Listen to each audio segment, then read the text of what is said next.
Di dalam diri seorang pemimpin itu Tuhan sama rakyat bersatu. Tuhan adalah rakyat, rakyat adalah Tuhan. Kalau pemimpin, apa itu ketua PJK, kepala PJKA, KAI atau presiden Republik Indonesia atau siapapun yang jadi pemimpin, termasuk pemimpin rumah tangga, di dalam dirinya itu ada Tuhan yang menyatu dengan istrinya dan anak-anaknya, dengan rakyatnya. Jadi itu manunggaling, menyatunya Tuhan dengan kawula, rakyat atau anggota keluarga dengan Tuhan. Jadi kalau Anda menyakiti, kalau Anda menyalahi Tuhan, rakyatmu sengsara.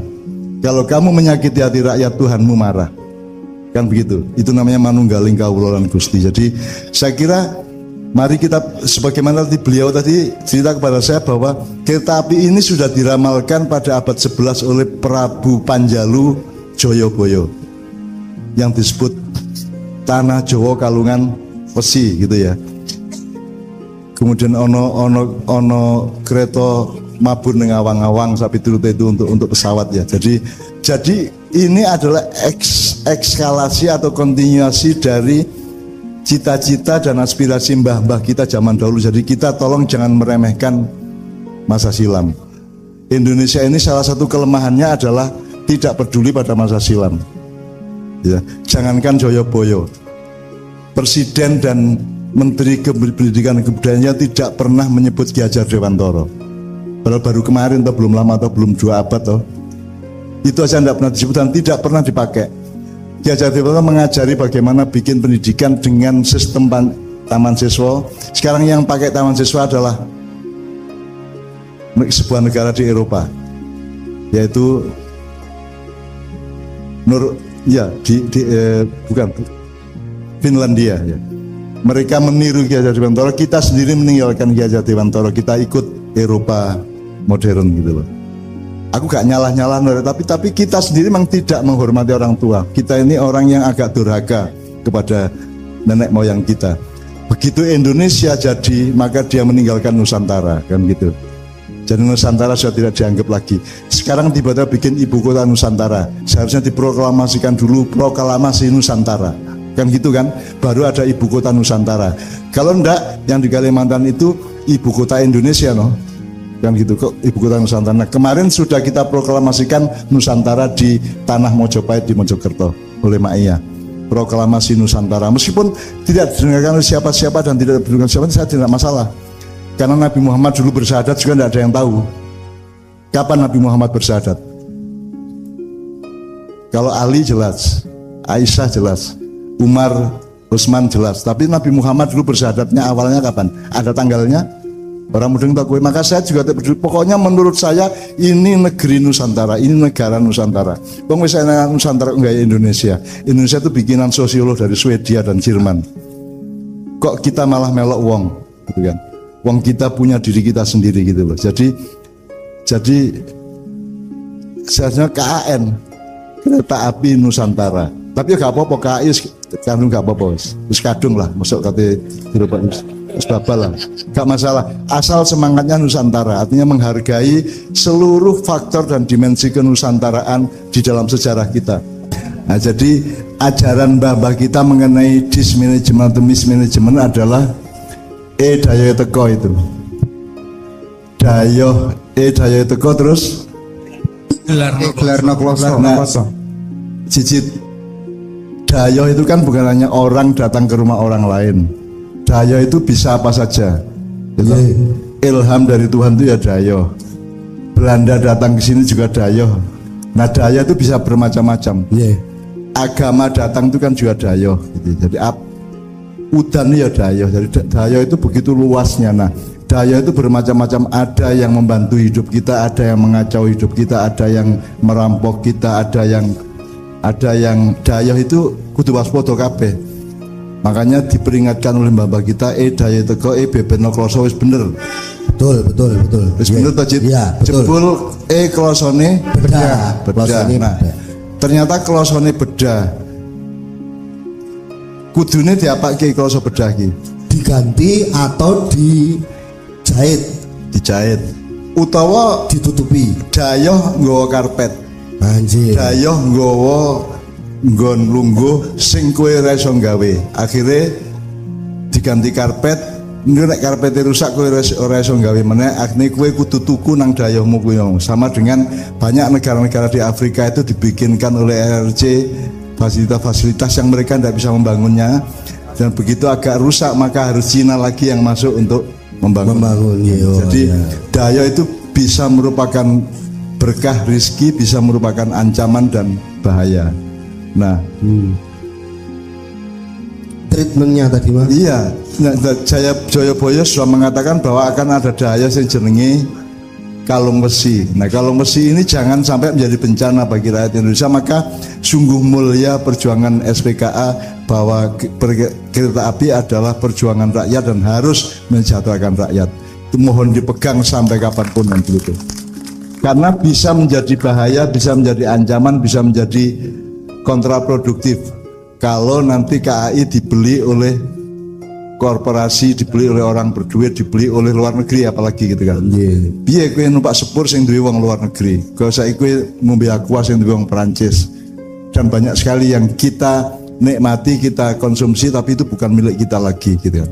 Makanya ada lagunya Leo Christie apa sing tanah dan bukan milik kita lah. Ya, tanahnya subur, ijo royoro tapi bukan milik kita. Anda tahu sekarang tolong diteliti, diriset, disurvei ya. Tanah yang sudah bukan menjadi milik kita lagi. Di Lamongan itu di pinggir jalan rumah-rumah penduduk itu sudah menjadi milik Cina semua. Di Gresik juga begitu. Dan itu sangat banyak di mana-mana, di banyak kabupaten. Artinya kita tidak bisa menjaga milik kita.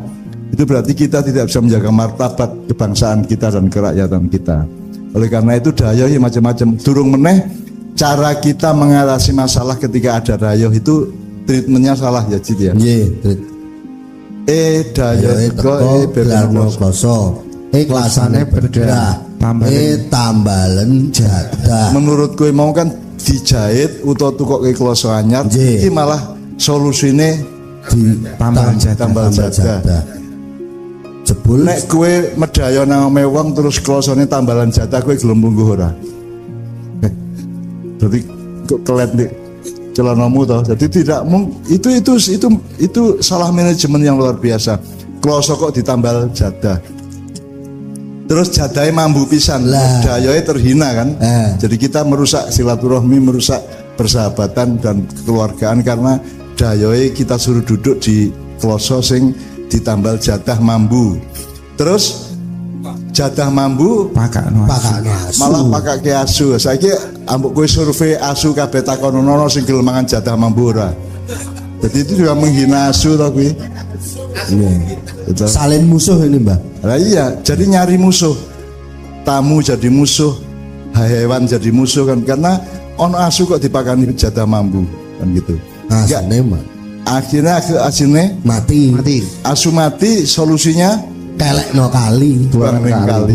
Salah lagi. Jadi saya kira SPKA harus setiap tahap menemukan atau mencari, kalau perlu istikharah dan banyak selawatan, banyak wiritan, banyak ibadah untuk supaya Allah menempatkanmu pada keputusan yang tepat, memberimu langkah yang tepat untuk cita-citamu kan. Robbi anzilni munzalan mubarakan wa anta khairul munzilin kan. Jadi kita tuh banyak salah keputusan. Tahun depan kita mengalami krisis pangan, krisis keuangan dan seterusnya karena kita tidak bisa bayar bunga hutang kita, dan yang menghutangi kita sudah tidak bisa menghutangi lagi. Dan kita akan mengalami, meskipun rakyat mungkin tetap tangguh-tangguh saja, menter-menter wae gitu ya. Tetapi kelas menengah ke atas akan mengalami, orang yang putaran modalnya cukup besar akan mengalami sesuatu yang nadir ya, sesuatu yang akan amblek kan gitu. Nah, kalau bisa dari individu kita, keluarga kita, organisasi kita atau apapun, jangan salah manajemen, jangan salah keputusan, jangan salah solusi. Pakai asu terus asune mati, ayo mati. Asu pakani jadah mambu kuwe kayak jadah mambu ya mati toh. Ya. Terus buangan kali merusak lingkungan hidup. Jadi tadi sudah kehilangan teman, merusak pergaulan, terus kita juga bertengkar, bermusuhan sama hewan dan binatang. Itu terus kemudian bermusuhan dengan alam. Kali kok dileboni asu mati gitu kan. Jadi itu salah lagi. Terus kali ini banjir. Nah kalau kali ini banjir sing kok salah lagi banjir itu, banyune itu salah lagi itu loh. Orang ono banjir sing ono yang ada adalah pengelolaan tata ruang di tanah kita itu yang membuat banjir menjadi datang atau tidak menjaga metabolisme dengan tanah dan tanaman sehingga banjirnya muncul. Dan banjir tidak salah. Gunung Merapi meledos ya orang salah gunungnya. Sing salah adalah antisipasi dan treatmentnya. Terus elek kau pikir. Elek no pinggir. Dialirkan di bagian pinggir itu ya. Salah ra kuwi. Kali ini dielek ke pinggir. Anu nih asune. Oh asune. Dikarene pinggir. Dadi kue ngising ning kali kae terus jendul ning silitmu kae to, ana jebul ana batang asu kan gitu kan. Terus jebul pinggire santer. Jebul banter. Arusnya banter terus malah cendel ke pager asu to kuwi. Jadi sing asu ki asune apa wonge? Wonge to jadi kita ini kan penuh asu pokoknya. Tapi asu itu juga ada baiknya, air susu Umi. Nek asi air susu ibu, nek Umi kan ke bojomu susu lah kok Umi ngono to. Oh berarti anakmu nyusu asu gitu, air susu Umi gitu kan. Itu. Terus channel ke pager, terus pagernya ambruk pisan. Jadi ada infrastruktur yang kita hancurkan sendiri karena kesalahan manajemen itu. Jadi ini saya kira ketoke meng daya itu kok kita cuma lagu rap desa, tapi itu sangat-sangat memberi pelajaran pada kita untuk supaya kita tepat memanage sesuatu, mengelola sesuatu kan gitu. Terus saya biasa mergo tak tubruk. Berarti di sing nubruk niku nggih. Ya. Asune mati jenenge pager terus pagere ambruk terus mergo tak tubruk. Sing nubruk sapa? Sing nubruk asu ya to. Asune sing tenanan wis mati, dadi sing nubruk adalah asu sing asli ya to. Kan gitu. Teman sekalian, jadi itulah sebabnya Kiai Kanjeng ini menggali yang sudah dilupakan orang, mengingat yang sudah dibuang oleh orang gitu ya, selalu menghidupkan yang sudah dibunuh oleh orang. Makanya Kiai Kanjeng tidak bisa menjadi sebuah kelompok, tidak bisa menjadi golongan mas. Kan ono golongan musik jazz, golongan band pop, ono golongan qasidah, ono golongan apa mas. Kalau di genre itu golongan dalam musik ya, golongan keroncong, golongan campur sari, golongan rock, golongan apa meneh itu ya. Nanti ada beda-beda antara swing dengan apa meneh rek? Punk. Terus R&B menunggu gitu. Soul gitu ya. Nah Kiai Kanjeng tidak mau menjadi golongan karena Rasulullah mengatakan kita ini umat yang satu. Jadi Kiai Kanjeng mengandung semua itu. Apa yang diperlukan, yang manfaat, yang baik itu yang kita ekspresikan. Nah Kiai Kanjeng bukan grup apapun, bukan golongan apapun gitu ya. Nah untuk itu kita rayakan bersama-sama. Mungkin kita buka respon dari bapak-bapak yang dari SPKA atau dari Anda semua gitu ya. Tapi sebelum itu kita tuntaskan, kita nikmati dulu bahwa kita ini satu umat. Kiai Kanjeng juga satu umat. Jadi Kiai Kanjeng itu kemana-mana menyelesaikan diri. Kita ikut festival jazz di Senayan, di Jakarta Fair. Kita pentas Arab klasik di Mesir, di 6 kota. Kiai Kanjeng juga melakukan banyak hal. Keroncongan, ada juga keroncongan Kiai Kanjeng. Terus jadi Kiai Kanjeng itu disebut NU ya NU, Muhammadiyah kabeh ya. Karena yang kita ambil jiwanya, kita ambil rohaninya, semangatnya, kebaikannya, fastabiqul khairatnya. Yang penting itu kita semua beda-beda, tapi tadi saya bilang sama beliau tadi, Allah mengatakan rahmat itu perbedaan itu rahmat gitu. Tapi dibantah orang loh, faktanya perbedaan marak kerengan kok, cebong kerengan musuh kadrun, Gerindra musuh PDIP misalnya gitu ya. PDIDW ya golongan-golongan, Ganjar musuh sopo, Jokowi musuh sopo sapi itu. Jadi apa, Allah mengatakan perbedaan itu rahmat, itu artinya itu satu perintah dari Allah. Kalau kamu berbeda jadikan itu rahmat gitu, maksudnya ngono kuwi. Maka Allah mengatakan perbedaan itu rahmat. Artinya secara implisit, kalau kamu berbeda jadikanlah itu rahmat. Ono sing seneng rawon, ono sing seneng pecel, ono sing cawe-cawe macam-macam to, kowe seneng sing bokonge gede, ono sing kowe sing seneng sing trepes, kowe sing seneng, ono sing seneng sing apa ayu tapi gusine biru, jenjang badannya tapi sikile jebebeh misalnya, tapi turute sakarepmu. Tapi perbedaan itu jadikan rahmat. Jadi saya, kata Al-Quran, i'malu ala makanatikum inni amil fi makani. Wahai SPKA, bekerjalah di tempatmu dan aku bekerja di tempatku, tapi kita satu di dalam fastabiqul khairat, satu di dalam memperjuangkan kebaikan bersama untuk rakyat Indonesia. Itu pun sebenarnya untuk seluruh umat manusia. Karena nasionalisme itu rasis. Anda nggak setuju rasisme toh? Nasionalisme itu rasis. Artinya kalau mentang-mentang Anda seorang nasionalis Indonesia, apakah kalau ada orang Malaysia ketabrak motor orang kok tolong? Kan tetap kamu tolong, karena sesungguhnya semua manusia itu satu umat. Wakana nasu umatan wahidatan. Jadi nasionalisme itu hanya perumusan pragmatis untuk menyebut persatuan sebangsa, itu nasionalisme. Tapi sesungguhnya kan yang harus bersatu kan semua bangsa. Kan kalau ada orang lain yang tidak Indonesia sengsara kan kita akan tolong.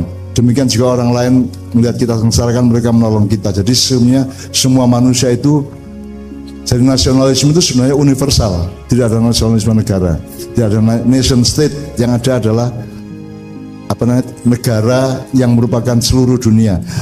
Tadi beliau menyebut inna arsalnaka wa ma arsalnaka illa rahmatan lil alamin. Jadi Rasulullah itu tidak untuk, jadi selama ini kan nyuwun sewu ya Bapak. Kan wong sak dunya iki ngene mikire, oh Muhammad ya nabi ne wong Islam ngono to. Nek Yesus kaya wae wong Kristen ngono to. Nek Buddha Gautama wae wong Buddha ngono to. Salah apa bener kuwi? Umat manusia Rasulullah itu, Muhammad itu diutus Allah, disuruh Allah, diperintah Allah, dipaksa Allah untuk menjadi pemimpin dan pengayom seluruh umat manusia, bahkan rahmatan lil alamin. Alamin itu jamak dari alam, tidak hanya alam tapi alamin, alam ya, alam manusia, alam binatang, alam jin, alam macam-macam, alam mandur, alam ghairu mandur, alam yang kelihatan, yang kasat mata dan yang tidak kasat mata. Jadi nabinya jin ya Muhammad, jin kaji nang Mekah, jin nang Pekalongan ya melu tuku klambi batik sapi turute. Jin yang saya ini kan di Ma'ian kan sering saya ungkap subjek-subjek dari jin, nama-nama dari jin saya pakai untuk berdialog gitu ya. Dan jin-jin itu dia reflektif terhadap kehidupan manusia di tempat dia berada. Jadi kalau jin yang di Pekalongan ya bahasa Pekalongan, jin yang di Gerobokan ya dia merefleksikan budaya manusia Pekalongan. Karena jin itu ikut manusia. Meskipun Quran menyebutnya jin dulu baru manusia. Wa ma khalaqnal jinna wal insa, bukan wa ma khalaqnal insa wal jinna, tapi jin dulu baru manusia. Karena jin itu dia punya alam yang lebih rohaniah daripada kita. Ada banyak sekali penjelasan mengenai itu, tapi intinya adalah kita harus menjadi rahmatan lil alamin juga, tidak hanya Nabi Muhammad. Semuanya kita menjadi rahmat bagi kerikil di jalan, bagi sungai yang tercemar, bagi sampah yang ditaruh tidak di tempatnya, bagi apapun saja kita harus menjadi rahmat. Kita semua ini rahmatan lil alamin, kita semua. Maka ma'iyah juga tidak membatasi diri, al alamin. Jadi ma'iyah itu ma'iyan kalau jin ya sering gitu loh ya. Yang petugas Kiai Kanjeng untuk alam jin itu Mas Islamianto gitu ya. nek alam vitalitas Mbah Geol. Ya. Pokoknya ada tugas masing-masing. Jadi kita di setiap tempat itu selalu menyapa semuanya, tidak ada satupun yang tidak kita sapa. Bahkan dalam tawasulan kita sapa semua malaikat sejumlah 26 yang kita ketahui. Tidak hanya 8 malaikat tapi 26 malaikat. Ada Syakhratus Syamsi, ada Zabani, ada macam-macam. Ya. Gitu ya. Oke, sekarang kita nikmati kebersamaan kita, kemesraan kita sebagai satu umat ini. Karena saya ikut berjuang, Pak paling ora aku kelingan jenengan aku mesti langsung dongake. Dan ingatanku kepada kalian, kepada SK itu akan langsung merupakan doa kepada Allah agar supaya perjuangan kalian. Doa itu tidak harus eksplisit intelektual kognitif. Doa itu begitu sudah ada dimensinya, ada zatnya di dalam hati kita, dia sudah ekspresif doa. Dia sudah merupakan doa yang, karena Allah Maha tahu, Allah Maha mendengarkan. Innallaha sami'un basir itu kan. Di surat An-Nur ayat 35 itu Allah mengatakan Allah adalah cahaya langit dan bumi. Jadi bukan Allahu, kan kalimatnya Allahu nurus samawati wal ard matalun nurihi kamiskatin fiha misbah. Allah adalah cahaya itu sendiri. Ya. Bukan Allahu bukan Allah yunawir tapi Allahu nur. Allah adalah cahaya. Jadi kita ini sebenarnya adalah ekspresi Allah sendiri.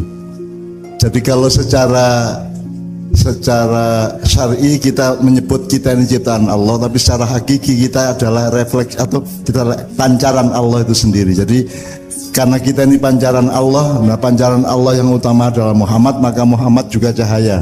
Allah itu cahaya, Muhammad cahaya, dan kita semua harus menjadi cahaya.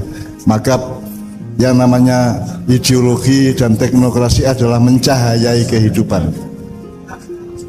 Anda memperjuangkan kesejahteraan rakyat SPKA ini adalah Anda sedang mencahayai nasib rakyat yang begitu. Jadi Allah itu, bahkan saya mungkin salah, tapi saya curiga, saya berpendapat bahwa Allah itu tidak mengekspresikan kegelapan sama sekali. Allah tidak menciptakan kegelapan. Allah itu hanya menciptakan cahaya, karena dirinya itu cahaya. Jadi semua yang terpancar itu cahaya. Kalau ada kegelapan itu adalah cahaya yang ditutupi oleh manusia dan lain-lain itu ya. Jadi tidak ada kegelapannya, ada adalah cahaya yang ditutupi. Tidak ada kebencian, yang ada adalah cinta yang diingkari, kan gitu kan. Jadi hidup itu cahaya. Dan sudah dinyanyikan oleh Mbak Salsa tadi, Huwa Nur. Huwa Nur itu, Huwa itu bisa Allah, bisa Muhammad, bisa kita semua. Kita semua adalah cahaya.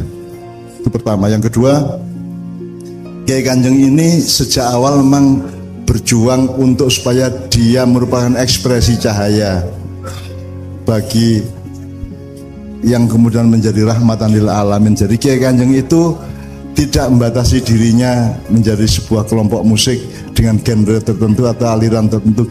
Kiai Kanjeng itu membawakan ninting, pokoknya mengekspresikan apa saja yang mencahayai manusia. Apa saja. Kalau cahaya bisa muncul dari lagu Jawa, lagu Jawa. Kalau cahaya muncul bisa dari lagu Barat, lagu Barat. Kalau cahaya bisa dari lagu Umi Kulsum, Umi Kulsum. Jadi Kiai Kanjeng itu berusaha alat-alatnya itu dijadikan alat yang universal, alat yang bisa memancarkan cahaya pada jenis apa saja, pada objek atau subjek apa saja. Makanya gamelannya menjadi bisa untuk ngiringi qasidah, bisa untuk ngiringi lagu Arab dan seterusnya. Itu ya. Jadi Kiai Kanjeng sejak awal, saya mohon maaf menyebut ketika Kiai Kanjeng ke Inggris yang kedua, ya tur ke Inggris kedua diundang oleh Islamic Islamic View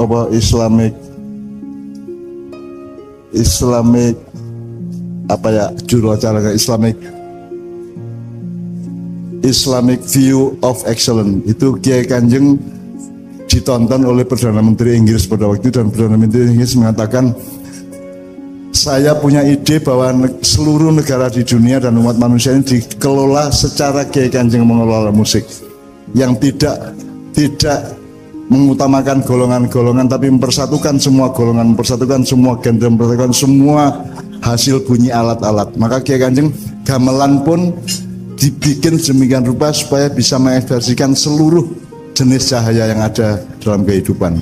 Jadi Kiai Kanjeng pentas Arab klasik di 6 kota Mesir, pentas jazz di Finlandia dan lain seterusnya, ya, pentas macam-macam di 26 negara di dunia untuk mengekspresikan rahmatan lil alamin. Jadi itu tidak bisa dipahami oleh dunia musik, karena dunia musik tidak ada hubungannya. Di dunia modern musik itu adalah kesenian, menurut anak modern. Kesenian itu bukan pertanian, menurut. Nah, jadi cara pandang mereka memang seperti itu. Pertanian bukan perdagangan, perdagangan bukan politik, politik bukan agama, kan gitu cara kita mandang golongan-golongan. Merenco-merenco atau di kotak-kotak. Sementara kita memandang hidup ini adalah sebuah kesatuan yang nyawiji, yang harus diajar-ajarkan terus-menerus. Maka Kiai Kanjeng juga tidak bisa dipahami dan tidak bisa diterima oleh belantika musik Indonesia. Tidak ada musik Kiai Kanjeng di Indonesia dan di dunia, tidak ada. Tidak apa-apa. Kita bermusik tidak untuk umat manusia, kita bermusik untuk Allah dan siapa saja yang diridhai oleh Allah Subhanahu wa taala, kan begitu. Jadi kita enggak diterima, enggak apa-apa. Yang kita takut adalah kita ini bersyahadat kepada Allah tapi Allah tidak mengakui kita. Kita mengakui Allah, tapi yang paling celaka kalau Allah tidak mengakui kita. Kalau Kiai Kanjeng dan saya tidak diakui oleh Indonesia, oleh manusia, tidak masalah. Tapi kalau sampai Allah tidak mengakui kami, tidak mensyahadati kami, itu yang masalah. Mensyahadatnya mempersaksikan, bersaksi, kan gitu. Jadi kita selalu berjuang untuk ridho kepada Allah, tapi kan yang nomor satu bukan kita ridho sama Allah, nomor satu adalah Allah ridho ke kita. Seringkali kita tidak lengkap. Kan kalimatnya ya ayyatuhan nafsul mutmainnah irji'i ila rabbiki rodiyatan mardiyah. Rodiyah dulu supaya mardiyah. Kita ridho dulu kepada Allah supaya Allah ridho kepada kita. Untuk apa kita rodiyatan tapi tidak mardiyah? Untuk apa kita ridho kepada Allah, Allah tidak ridho kepada kita? Maka SPKA, saya, Kiai Kanjeng dan semua Anda ini selalu berjuang untuk mendapat ridho Allah, dan mohon Allah juga ridho kepada kita, karena kita tidak ridho kepada apapun selain Allah, kan gitu. Jadi saya kira itu seperti agak terlalu filosofis, tapi sebenarnya itu sangat-sangat sederhana kok, dengan mudah diterjemahkan. Ridho itu kan masalah sederhana. Kue nranyak karo bapakmu kan hasilnya tidak ridho, bapakmu tidak ridho. Kue nranyak nang ibumu, kue nranyak nang koncomu, kue berbuat yang tidak baik kepada sesama, itu kan hasilnya langsung tidak ridho gitu. Jadi ridho itu bukan masalah tinggi, ridho itu masalah sehari-hari, masalah biasa. Kue mangan sego mergo kue ridho karo sego, dan tak dongake sego ya ridho karo kue. Nek segone ra ridho karo kue ketemu loro, kan begitu. Jadi saya doakan Anda itu meridhoi semua yang sudah ditakdirkan oleh Allah, Anda ridho. Saya ridho kepada seluruh penderitaan hidup saya ridho kepada seluruh cobaan dan ujian yang saya alami, saya ridho kepada semua yang saya rasakan dan yang menimpa diri saya ridho. Mudah-mudahan itu membuat Allah ridho kepada saya, karena yang nomor satu bukan saya ridho kepada Allah, nomor satu adalah Allah ridho kepada saya. Rodiyatan mardiyah, kan gitu. Anda orang Jawa harus bangga bahwa orang Jawa pandai bikin musik Melayu. Meskipun orang Melayu agak kurang bisa bikin musik Jawa. Orang Jawa bisa bikin musik Barat. Orang Jawa bisa bikin musik Arab. Kiai Kanjeng bisa membawakan macam-macam musik di dunia. Tapi tidak mungkin orang Barat nembang Jawa. Orang Arab nembang ilir-ilir ya angel lah. Gue keliru ain terus ailir. Tandur bos tumilir Raina. Jadi kalau orang Jawa itu alhamdulillah tegas gitu. Tegas. Medok itu agak negatif kesannya, tapi sebenarnya itu tegas. Nek A ya A, B ya B. Nek Barat ora cetha loh. A diwaca E. Misalnya apa wis? Apa? Wong Malaysia nek nyebut R Asia ES ya. Para penumpang Asia sekalian ora cetha gitu loh. Mbok sing cetha kaya wong Jawa, medok itu selama ini dinegatifkan oleh pandangan nasional, padahal medok itu adalah keteguhan, ketegasan. Cetha gitu loh. Wong Jawa iki B ya B, D ya D, D ya D, beda D karo D. Pentil karo pentil beda kan. Wedi karo wedi beda. Kalau orang Jawa bisa, kalau orang Barat, orang Arab susah itu. Kalau orang Jawa cetha, iki pentil urusannya karo sepeda, nek iki pentil IT IT ET plus L. Bang Jawa cetha itu. Mbak Geol. IT ahli IT itu ekstraterestrial, tapi lu tambah L kan jadi. Sebab di Ma'iyana ada Mas ono wong edan, dan saya itu jangankan sama orang sesama kita yang saling waras satu sama orang gila itu saya tampung di panggung, saya naikin panggung. Tentu Kiai Kanjeng sangat bahagia kalau ada orang gila naik panggung. Dan itu kita tampung dan tak elus, tak dekep, tak bisi isi di manut. Neng ono sing manut nyembrontak. Jadi ono ibu-ibu nganggo rok wis umur 50-an ngono kae, ora karuan ngono kae. Maju nang panggung tak jak melu selawatan, dia iso selawatan, tapi di tengah selawat itu dia bengok. Ono kuwi. Ya itu resiko dari silaturahmi gitu ya. Ono kuwi sing kaya ngono kuwi, masyaallah. Jadi Kiai Kanjeng itu bahkan miso dan saru itu kita taklukkan supaya menjadi kemesraan, ya. Kan gue ngomong asu mah seneng banget toh. Asu seneng banget. Jadi asu di situ bukan sesuatu yang menyakiti orang. Asu yang Anda ucapkan itu asu yang Anda nikmati bersama. Itu bagian dari kemesraan. Jadi mari kita kelola kata, kelola perusahaan, kelola organisasi, kita kelola musik, kita kelola apa saja menjadi keindahan hidup gitu kan. Itu maknanya seperti itu gitu. Umat itu artinya saudara seperibuan.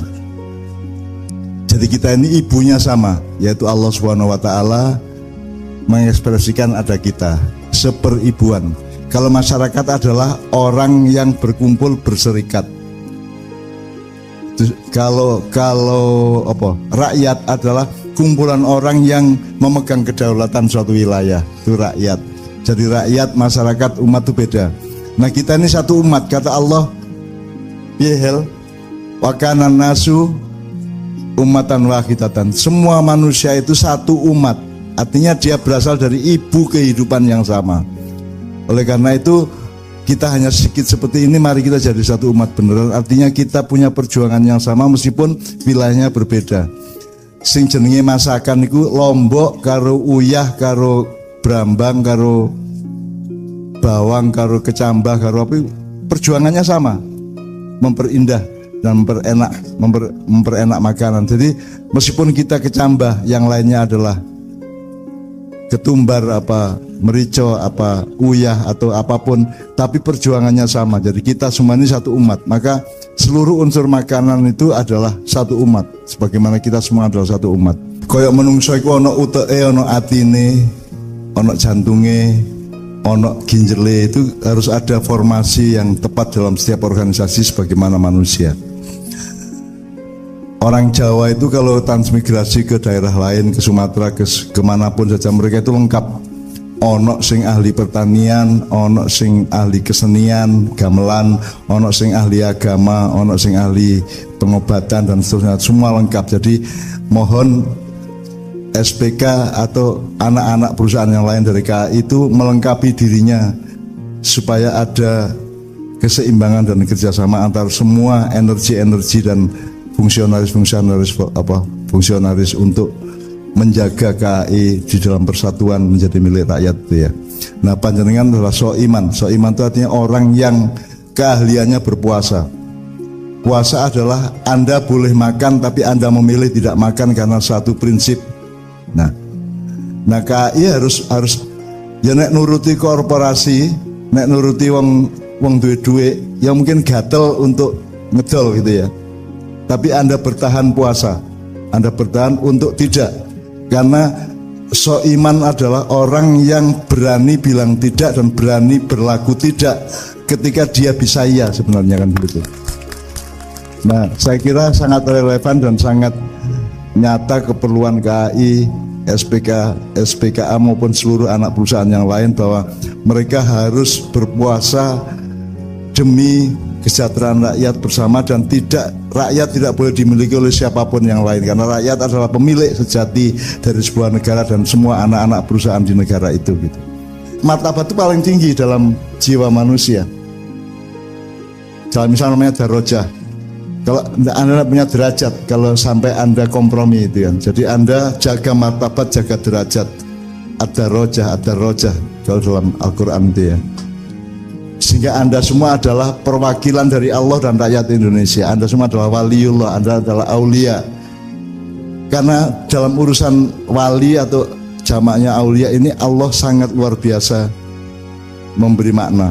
Jadi kalau dalam organisasi wakil itu ya wakil, ketua. Tapi kalau Allah itu wali kita. Tapi kita juga walinya Allah. Kan dahsyat itu. Jadi ada satu metabolisme makna yang luar biasa, satu putaran makna, bulatan makna yang luar biasa. Jadi Anda semua adalah wali Allah dan Allah adalah wali kita.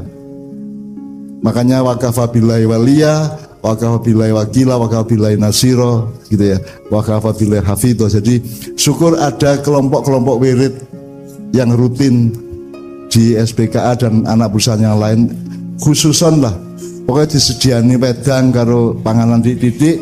Misalnya KAI lahir tahun berapa, dicari wetonnya misalnya ya. Weton itu jangan dimarahi, jangan dianggap klinik juga. Weton itu kan tanda teknis dari koordinat waktu. Jadi orang lahir Kemis Kliwon itu silang antara Kemis Masehi dengan Kliwon Primbon Jawa gitu ya. Itu sebuah titik koordinat. Jadi itu sama dengan Anda itu GPS gitu loh. Jadi weton itu GPS Anda. Jadi Anda jangan tergesa-gesa menuduh itu klinik atau syirik dan seterusnya. Syirik itu hanya kalau kita menuhankan selain Allah. Kalau memperhitungkan yang baik itu hari Jumat misalnya, karena Jumat itu dalam sejarah punya tanda-tanda tertentu gitu ya, maka kita pilih Jumat tidak masalah. Bukan klinik, itu bukan syirik, bukan bid'ah, bukan segala macam. Itu adalah ilmu manusia mengamati waktu dan kehidupan. Karena waktu itu beda. Di apa-apano subuh karo maghrib seje. Gak podo zuhur karo tengah wengi, gak podo. Dan itu ada hikmahnya masing-masing, ada algoritma naturalnya masing-masing, ada urusannya masing-masing. Jadi kalau kita milih waktu, misalnya makanya sholat subuh itu pada interval sholat subuh, tidak pada interval zuhur. Itu bukan klinik, yang memang Allah menentukan dan kita menyetujui bahwa yang terbaik itu sholat subuh itu jam sekian sampai jam sekian tuh kita hitung secara teknis waktu ya. Itu bukan klinik, Allah sendiri kan menentukan iki Kemis, iki mulai aku jaluk. Mari kita belajar dari awal lagi gitu ya. Jadi belajar ABCD, IBCD, alif ba ta apa Bono Coroko itu kita pelajari supaya kita tidak mudah terpleset atau kecil hati karena dituduh macam-macam. Jangan mudah kecil hati, asal kita mengerti persis apa yang kita lakukan, maka kita tidak akan kecil hati. Kita akan teruskan perjuangan kita kan gitu. Jadi misalnya ngantuk diuring-uring itu human error gitu ya, macam dia. Nah itu berarti sistemnya dong yang tidak benar dong. Sistemnya kok tidak memperhatikan bahwa manusia itu harus ngantuk. Ngantuk itu wajib, bukan wajar, wajib. Menungso ku wajib turu, gak turu bongkok kon ya, modar kowe wajib turu sedina sekian jam. Terserah mungkin ada yang 8 jam, 6 jam, saya 2 jam misalnya ya. Tapi itu wajib. Saya wajib ikhtilafil laili wan nahar, pergantian siang dan malam dalam diri kita adalah kapan kita bangun, kapan kita bekerja, kapan kita tidur, itu ikhtilafil laili wan nahar. Itu adalah tafsir terhadap pergantian siang dan malam. Jadi setiap manusia itu punya siangnya sendiri, punya malamnya sendiri. Saya arek maknya jam loro bengi cek sore gitu ya. Itu siang malamnya maknya gitu. Nanti semua orang berbeda-beda. Ada orang jam 9 malam sudah ngantuk, sudah tidur, tidak apa-apa tidur. Ada orang jam 1 malam baru bisa tidur, tidak apa-apa. Setiap orang harus menentukan siang malamnya sendiri, pagi dan sorenya masing-masing gitu. Itu tidak masalah, itu ikhtilafil laili wan nahar dalam Al-Quran. Jadi itu bukan klinik. Allah sendiri menentukan sholat 5 waktu itu kan ada koordinat waktunya, ada intervalnya kan gitu. Itu bukan klinik, memang cocokin subuh itu 2 rakaat. Gitu ya. Nah itu baru kita ketahui besok-besok mungkin ya. Kenapa kok subuh 2 rakaat, wong jek seger kok mbok 17 rakaat kuat dia. Awan-awan tengah-tengahnya buat dia sholat duhur malah 4, subuh malah loro, terus kon muring-muring karo Gusti Allah. Kamu belum tahu. Jadi kalau kamu membantah sesuatu itu harus jelas bahwa kamu tahu. Nah, masalahnya kita belum tahu. Dan kita ini lebih baik, ada banyak hal yang kita lebih baik tidak tahu. Di dalam diri seorang pemimpin itu Tuhan sama rakyat bersatu. Tuhan adalah rakyat, rakyat adalah Tuhan. Kalau pemimpin, apa itu ketua PJK, kepala PJKA, apa KAI atau presiden Republik Indonesia atau siapapun yang jadi pemimpin, termasuk pemimpin rumah tangga, di dalam dirinya itu ada Tuhan yang menyatu dengan istrinya dan anak-anaknya, dengan rakyatnya. Jadi itu manunggaling, menyatunya Tuhan dengan kawula rakyat atau anggota keluarga dengan Tuhan. Jadi kalau Anda menyakiti, kalau Anda menyalahi Tuhan, rakyatmu sengsara. Kalau kamu menyakiti hati rakyat, Tuhanmu marah. Kan begitu. Itu namanya manunggaling kawula lan Gusti. Jadi saya kira mari kita, sebagaimana tadi beliau tadi cerita kepada saya bahwa kereta api ini sudah diramalkan pada abad 11 oleh Prabu Panjalu Joyoboyo yang disebut Tanah Jawa Kalungan Pesi gitu ya. Kemudian ono kereta mabur ning awang-awang sapi turut itu untuk pesawat ya. Jadi ini adalah ekskalasi atau kontinuasi dari cita-cita dan aspirasi mbah-mbah kita zaman dahulu. Jadi kita tolong jangan meremehkan masa silam. Indonesia ini salah satu kelemahannya adalah tidak peduli pada masa silam. Ya, jangankan Joyoboyo, Presiden dan Menteri Pendidikan dan Kebudayaan tidak pernah menyebut Ki Hajar Dewantara. Padahal baru kemarin atau belum lama atau belum 2 abad toh. Itu aja tidak pernah disebut dan tidak pernah dipakai. Ki Hajar Dewantara mengajari bagaimana bikin pendidikan dengan sistem taman siswa. Sekarang yang pakai taman siswa adalah sebuah negara di Eropa, yaitu bukan Finlandia ya. Mereka meniru Ki Hajar Dewantara, kita sendiri meninggalkan Ki Hajar Dewantara, kita ikut Eropa modern gitu loh. Aku gak nyalah-nyalah, tapi kita sendiri memang tidak menghormati orang tua. Kita ini orang yang agak durhaka kepada nenek moyang kita. Begitu Indonesia jadi, maka dia meninggalkan Nusantara, kan gitu. Jadi Nusantara sudah tidak dianggap lagi. Sekarang tiba-tiba bikin ibu kota Nusantara. Seharusnya diproklamasikan dulu proklamasi Nusantara. Kan gitu kan, baru ada ibu kota Nusantara. Kalau enggak, yang di Kalimantan itu ibu kota Indonesia loh. Kan gitu kok, ibu kota Nusantara. Nah, kemarin sudah kita proklamasikan Nusantara di Tanah Mojopahit di Mojokerto oleh Mak Iya. Proklamasi Nusantara, meskipun tidak didengarkan oleh siapa-siapa dan tidak didengarkan siapa, saya tidak masalah. Karena Nabi Muhammad dulu bersyahadat juga tidak ada yang tahu kapan Nabi Muhammad bersyahadat. Kalau Ali jelas, Aisyah jelas, Umar, Utsman jelas, tapi Nabi Muhammad dulu bersyahadatnya awalnya kapan? Ada tanggalnya?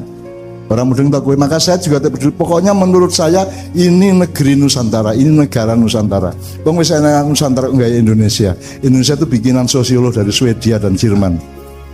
Kok kita malah melok wong, gitu kan? Wong kita punya diri kita sendiri gitu loh. Jadi seharusnya KAN, Kereta Api Nusantara. Tapi ya gak apa-apa, KAI kan gak apa-apa, terus kadung lah, masuk kata Eropa babal lah, gak masalah. Asal semangatnya Nusantara, artinya menghargai seluruh faktor dan dimensi kenusantaraan di dalam sejarah kita. Nah, jadi ajaran mbah-mbah kita mengenai dismanajemen atau mismanajemen adalah dayo teko itu. Dayo teko terus Gelarno kloso. Nah, cicit dayo itu kan bukan hanya orang datang ke rumah orang lain. Dayo itu bisa apa saja. Gitu. Ilham dari Tuhan itu ya dayo. Belanda datang ke sini juga dayo. Nah dayo itu bisa bermacam-macam. Agama datang itu kan juga dayo. Gitu. Jadi udan ya dayo. Jadi dayo itu begitu luasnya. Nah dayo itu bermacam-macam. Ada yang membantu hidup kita, ada yang mengacau hidup kita, ada yang merampok kita, ada yang dayo itu kudu waspada kabeh. Makanya diperingatkan oleh mbah kita, dayo teko bebeno kloso wis bener. Betul.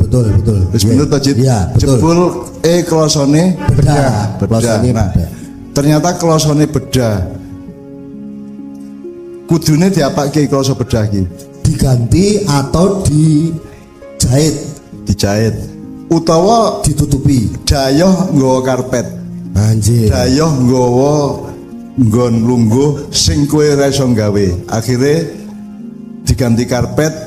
Nek karpetnya rusak kowe ora iso gawe meneh, akhirnya kowe kudu tuku nang dayohmu kuwi. Sama dengan banyak negara-negara di Afrika itu dibikinkan oleh RRC fasilitas-fasilitas yang mereka tidak bisa membangunnya, dan begitu agak rusak maka harus Cina lagi yang masuk untuk membangun. Jadi dayo itu bisa merupakan berkah rizki, bisa merupakan ancaman dan bahaya. Nah, treatmentnya tadi Mas. iya, nah, Joyoboyo sudah mengatakan bahwa akan ada daya yang jenenge kalung besi. Nah, kalung besi ini jangan sampai menjadi bencana bagi rakyat Indonesia. Maka sungguh mulia perjuangan SPKA bahwa kereta api adalah perjuangan rakyat dan harus mensejahterakan rakyat. Itu mohon dipegang sampai kapanpun dan begitu. Karena bisa menjadi bahaya, bisa menjadi ancaman, bisa menjadi kontraproduktif kalau nanti KAI dibeli oleh korporasi, dibeli oleh orang berduit, dibeli oleh luar negeri apalagi gitu kan. Piye kowe numpak sepur sing duwe wong luar negeri, kok saiki kowe ngombe aqua sing duwe wong Perancis. Dan banyak sekali yang kita nikmati, kita konsumsi tapi itu bukan milik kita lagi gitu kan. Makanya ada lagunya Leo Christie apa sing tanah dan bukan milik kita lah. Ya, tanahnya subur, ijo royoro tapi bukan milik kita. Anda tahu sekarang, tolong diteliti, diriset, disurvei ya. Tanah yang sudah bukan menjadi milik kita lagi. Di Lamongan itu, di pinggir jalan, rumah-rumah penduduk sudah menjadi milik Cina semua. Di Gresik juga begitu. Dan itu sangat banyak di mana-mana, di banyak kabupaten. Artinya kita tidak bisa menjaga milik kita. Itu berarti kita tidak bisa menjaga martabat kebangsaan kita dan kerakyatan kita. Oleh karena itu dayoh ya macam-macam. Durung meneh cara kita mengatasi masalah ketika ada dayoh itu treatmentnya salah ya Cid ya. Dayoh teko belarno kloso. Kelasane bedah. Tambalen jadah. Menurut kowe mau kan dijahit utawa tukoke kloso anyar, iki malah solusine tambal jadah. Jebul nek kowe medaya nang wong terus klosone tambalan jatah kowe gelem lungguh ora? Berarti kok kelet di celanamu toh. Jadi tidak itu salah manajemen yang luar biasa. Kloso kok ditambal jatah. Terus jadahe mambu pisan, dayoe terhina kan? Jadi kita merusak silaturahmi, merusak persahabatan dan kekeluargaan karena dayoe kita suruh duduk di kloso sing ditambal jatah mambu. Terus jatah mambu malah pakake asu. Saiki ambek kowe survei asu kabeh takonono sing gelem mangan jatah mambu ora. Jadi itu juga menghina asu to kuwi. Iya. Salin musuh ini, Mbak. Lah iya, jadi nyari musuh. Tamu jadi musuh, hewan jadi musuh kan karena ono asu kok dipakani jatah mambu kan gitu. Akhirnya asine mati. Asu mati, solusinya kelekno kali, buang kali. Salah lagi. Jadi saya kira SPKA harus setiap tahap menemukan atau mencari, kalau perlu istikharah dan banyak selawatan, banyak wiritan, banyak ibadah untuk supaya Allah menempatkanmu pada keputusan yang tepat, memberimu langkah yang tepat untuk cita-citamu kan. Robbi anzilni munzalan mubarakan wa anta khairul munzilin kan. Jadi kita tuh banyak salah keputusan. Tahun depan kita mengalami krisis pangan, krisis keuangan dan seterusnya karena kita tidak bisa bayar bunga hutang kita, dan yang menghutangi kita sudah tidak bisa menghutangi lagi. Dan kita akan mengalami, meskipun rakyat mungkin tetap tangguh-tangguh saja, menter-menter wae gitu ya. Tetapi kelas menengah ke atas akan mengalami, orang yang putaran modalnya cukup besar akan mengalami sesuatu yang nadir ya, sesuatu yang akan amblek kan gitu. Nah, kalau bisa dari individu kita, keluarga kita, organisasi kita atau apapun, jangan salah manajemen, jangan salah keputusan, jangan salah solusi. Pakai asu terus asune Mati. ayo mati kita asu pakani jatah mampu kue kayak jatah mampu ya mati toh ya. Terus buangan kali merusak lingkungan hidup. Jadi tadi sudah kehilangan teman, merusak pergaulan, terus kita juga bertengkar, bermusuhan sama hewan dan binatang, itu terus kemudian bermusuhan dengan alam, kali kok dileboni asu mati gitu kan. Jadi itu salah lagi. Terus kali ini banjir. Nah kalau kali ini banjir sing kok salah lagi banjir itu, banyune itu salah lagi itu loh. Orang ono banjir ki sing ono, yang ada adalah pengelolaan tata ruang di tanah kita itu yang membuat banjir menjadi datang atau tidak menjaga metabolisme dengan tanah dan tanaman sehingga banjirnya muncul. Dan banjir tidak salah. Gunung Merapi meledos ya ora salah gunungnya, sing salah adalah antisipasi dan treatmentnya. Terus elek ke pinggir dialirkan di bagian pinggir itu ya. Salah ora Cid? Kali ini dielek ke pinggir. Anu nih asune. Oh asune. Digalene pinggir. Dadi kue ngising ning kali kae terus jendul ning silitmu kae to, ana jebul ana batang asu kan gitu kan. Terus jebul pinggirnya santer. Jebul arusnya banter terus malah cendel pager nih. Malah cendel ke pager asu to kuwi. Jadi sing asu ki asune apa wonge? Wonge to. Jadi kita ini kan penuh asu pokoknya. Tapi asu itu juga ada baiknya, air susu Umi. Nek Asia air susu ibu, nek Umi kan ke bojomu susu lah kok Umi ngono to.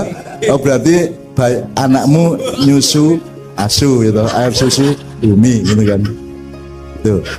Terus channel ke pager, terus pagernya ambruk pisan. Jadi ada infrastruktur yang kita hancurkan sendiri karena kesalahan manajemen itu. Jadi ini saya kira ketoke meng daya itu kok kita cuma lagu rap desa, tapi itu sangat memberi pelajaran kepada kita untuk supaya kita tepat memanage sesuatu, mengelola sesuatu kan gitu.